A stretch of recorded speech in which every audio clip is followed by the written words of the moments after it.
Hello students, welcome back to my channel, and today I am going to discuss about class 10's real number chapters, decimal representation of rationals and obviously irrationals also. So I haven't written that, I am writing it now. Rationals and irrationals. This particular topic already been discussed in class 9, so you have a little bit of knowledge about it. Decimal representation of rationals. For rationals, there are two. Okay, number one, either it's terminating decimal, or if it is not terminating, then it will be recurring decimal. So, non-terminating but recurring decimal. And then coming to irrationals, it has only one decimal representation, that is not both negative, non-terminating and non-repeating. Non-terminating and non-repeating. So these are the decimal representations of rational numbers and irrational numbers. Already we have done this type of thing in class 9. Now in class 10, that means in our syllabus now, we will be doing without actual division, just looking at the fraction given, we have to find out which one is terminating decimal and which one is recurring decimal. That means obviously we will be given rational numbers, but we need to find out, just to look at that, whether it is terminating or non-terminating. Okay. So, and that to be done without actual division. For that reason, there are actually three theorems. I'm just look theorem statements and all doesn't matter. You need to know the theorem means the property. Okay. So suppose you have a rational number p by q. Okay. Now p by q, if it is the rational number and it is in simplest form, then we will look at the denominator. Means we will factorize the denominator. When we are factorizing denominator, if we are getting in this form, means q's factorization will be looking like this form, 2 to the power m into 5 to the power n, where n and n can be whole numbers. Okay, 0 or natural numbers. So 2 to the power m into 5 to the power n, if it can be written in this form, then this will have terminating decimal, and if it is not expressed in this form, then this will be non-terminating but repeating decimal. Okay. So this will be very clear if we do some of the questions, some of the examples. So for that reason, I am going to your exercise number 1.4. There are 10 questions in question number 1. So I am choosing randomly any one of them, like question number 2 first. Okay. So question number 1 is 2, and this is exercise 1.4. Question number 1 2 is 17 by 8. The first thing you have to know that whether the given one is in simplest form or not. Look, 17 by 8, we can't cancel it further since it is in simplest form. So we will factorize 8. Now 8 is equals to 2 into 2 into 2. It's very simple. That means 8 can be written as 2 to the power 3 into 1. 1 can be multiplied anywhere because it doesn't hamper the value. So we can write 2 to the power 3 into, in place of 1 we can write 5 to the power 0. Yes or no? Yes, 5 to the power 0. That means this is ultimately in the form 2 to the power m into 5 to the power n. Actually I mentioned m and n can be whole numbers. So it can be 0 also, 0 or natural number. So we have got 2 to the power m into 5 to the power n. There is no other factors except 2 and 5, right?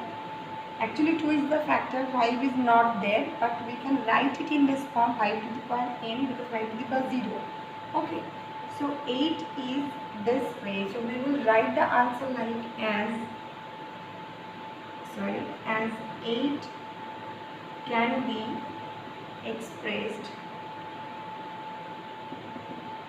in the form 2 to the power m into 5 to the power n, and already we have shown how it is being expressed in this form. 17 by 8 has terminating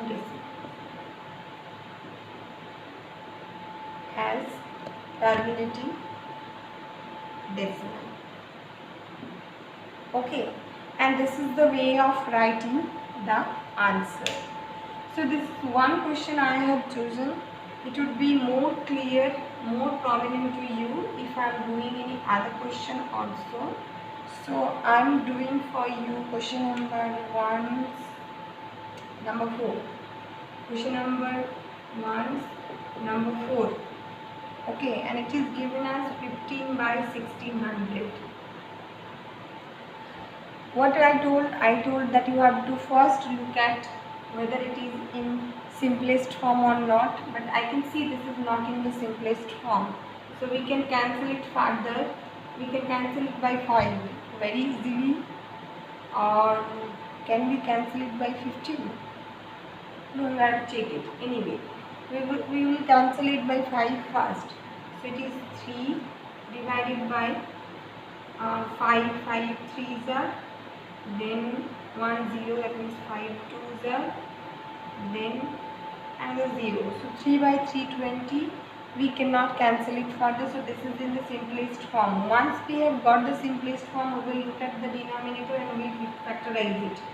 So 320 is equals to 2 into 2 into 2 into 2 into 2, okay, into 2 into 5. That means 1 2 3 4 5 6 2's and 1 5. So ultimately it's 2 to the power 6 into 5 to the power 1, right? That means it can be written as 2 to the power m into 5 to the power n. Okay, as it can be written in this form, so we will write here as 320 can be expressed in the form 2 to the power m into 5 to the power n. Therefore, in this place we will not write 3 by 320, rather 15 by 1600 has terminating decimal. Okay, in this way we will be doing. Now I just want to choose some question where okay, I have got one question for you where you will have non-terminating repeating decimal. Okay, so that is question number 10. Question number 1 is 10. That is 77 divided by 210. So 7 with 7 it can be cancelled. That means we can get, I am not writing the cancellation part, just directly writing the answers. So we will be getting actually 11 divided by 30, right? Now we will look at 30 now. 30 is equals to 2 into 15, that means 3 into 5, right? So we can see that 2 into 5 is there, 2 to the power 1 into 5 to the power 1 is there, but there is one extra term, that is 3. So as there is one extra term 3, it cannot be expressed in 2 to the power m into 5 to the power n. Look, I have written not equal. 2 to the power m into 5 to the power m. No, it can't be written because that one extra term 3 to the power 1. So for the answer here we will be writing as 30 can't be expressed in the form 2 to the power m into 5 to the power m, 5 to the power n, then 77 by 210 has repeating decimal. Okay, or you can write down it has not terminating decimals or it has non-terminating decimals. Anything you can write. It's totally up to your choice. So this is actually the process, and this is there in your revised syllabus also. Now in question number 2, write down the decimal expansions of those rational numbers in question number 1 above which are terminating decimal expansions. Okay, now this is the topic where this is the actually process where we are finding whether that is terminating or non-terminating. Now in the next part we will be doing actually the for which we have got terminating decimals, we need to find out its actual decimal expressions. Okay, decimal expansions. That means the decimal representation, actual decimal representation. So like question number 2 first we do. So this again I am taking question number 2. Can you see it? I go 17 by 8. Okay. So we have done in this way 17 divided by 2, like this already. So we will write in this way after doing the previous part, means we will first factorize it, and the factorization part we will write here like this 2 to the power 3 in this way. Now we need to anyhow introduce 5 to the power 3 here in the denominator. That means look how I am doing. I am multiplying 5 to the power 3. 2 to the power 3 already there, so the same exponent but the base will be 5. So 2 to the power 3 into 5 to the power 3. I have multiplied extra 5 to the power 3 in the denominator. That means we need to balance it for the numerator also. That means we are getting actually 17 into 5 to the power 3, that means 125 divided by 2 to the power 3 into 5 to the power 3 means 2 into 5 4 to the power 3, because it's formula laws of exponents.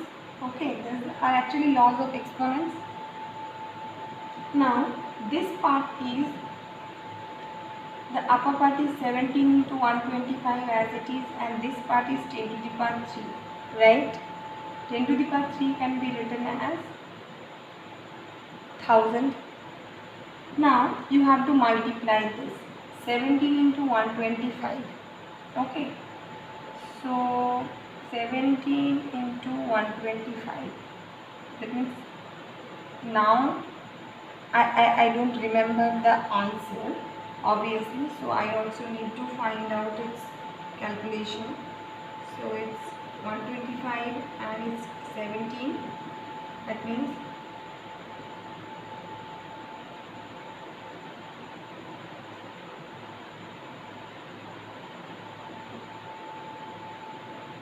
then 1 5 is 1. It's 5 2.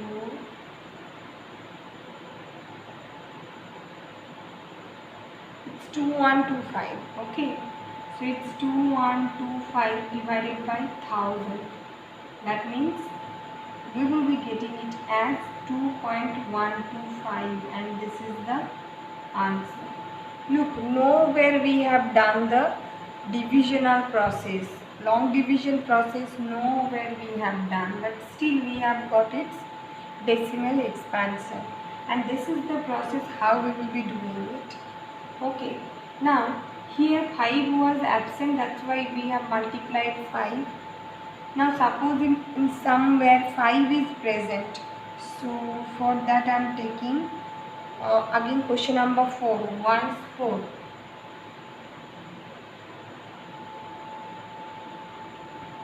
One's 4.